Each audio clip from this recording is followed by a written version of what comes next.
Have you ever looked around and thought things could be more equitable and inclusive? Humans have been wrestling with these ideas for centuries. Long before hashtags and social media, philosophers were grappling with the big questions of fairness, justice, and how we organize ourselves as a society. They provided foundational ideas about governance, societal structure, property rights, labor, and inequality. These aren't just abstract ideas. They shape our world.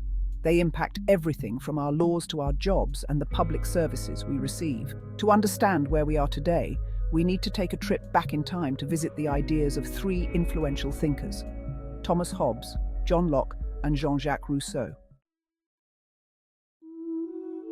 Imagine a world without rules, without laws, without government. A place where chaos reigns supreme and survival is the only goal. This chaotic pre-societal condition is what Thomas Hobbes called the state of nature, a scenario where every individual fends for themselves, leading to constant conflict and fear. He believed that in this state, life would be solitary, poor, nasty, brutish, and short. Imagine living every day in fear, with no one to trust and no place to feel safe. Not a fun place to be. The constant struggle for resources and safety would make life unbearable. Hobbes' most famous work, Leviathan, argues that we need a strong sovereign power to prevent this chaos.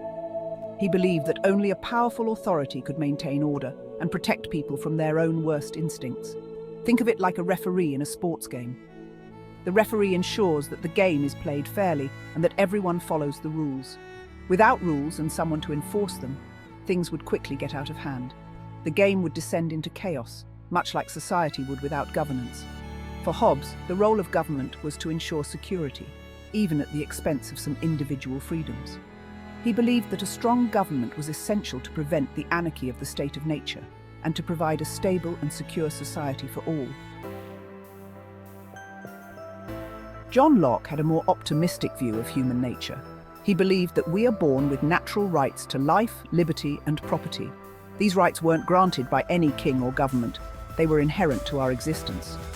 Locke argued that the purpose of government wasn't to control us, but to protect these fundamental rights. He believed in government power should be derived from the consent of the people to be governed. His ideas indicated that a more balanced approach to governance is possible through a system that protects individual freedoms.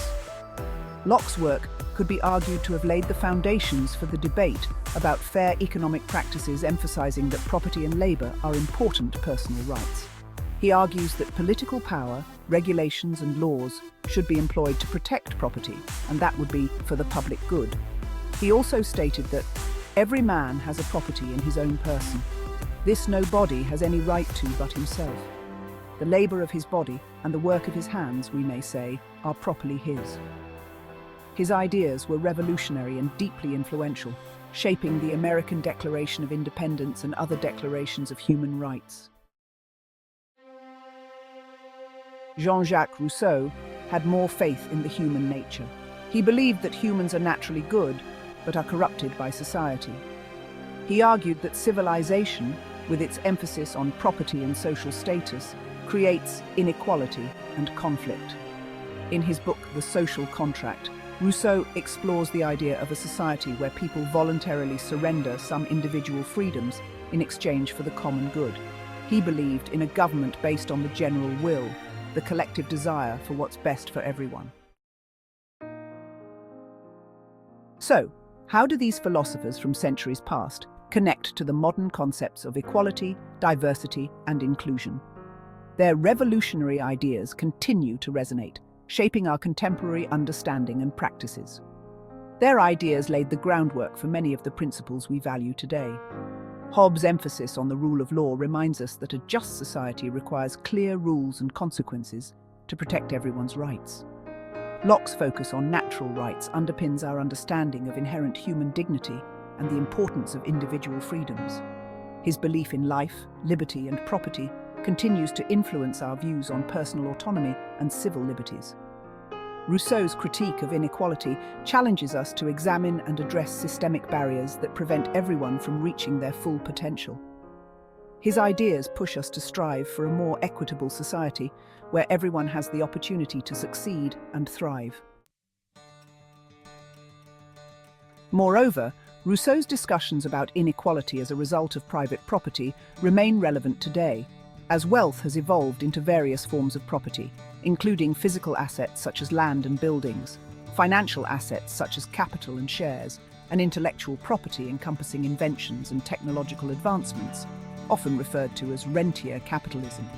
For example, how can some translation companies justify the self-reported gross margins of up to 77% when the linguists are the ones doing the actual work, and some of them are probably struggling to make ends meet? Alternatively, the current outsourcing arrangement can be viewed through the lens of Rousseau as a broken social contract, wherein the government fails to protect the end users of public services, some of whom are among the most vulnerable people in the society, when they need help the most, as well as fails to guarantee the interpreters and translators' financial security.